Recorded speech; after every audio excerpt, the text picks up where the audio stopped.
Znudziły Ci się stare płytki, ale nie chcesz wielkiego remontu? Mamy na to sposób.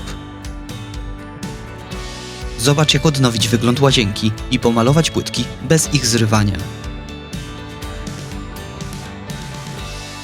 Zaczynamy od przygotowania podłoża.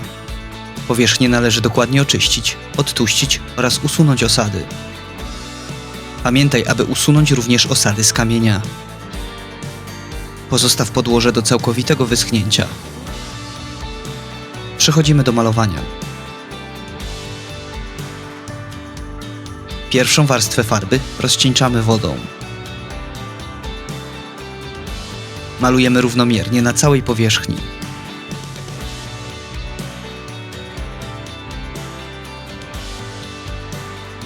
Po wyschnięciu przechodzimy do malowania drugiej warstwy.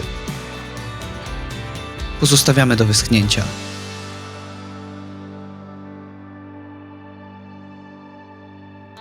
Łazienka odnowiona.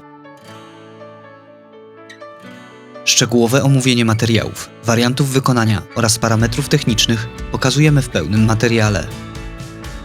Odpowiednie linki znajdziesz w opisie.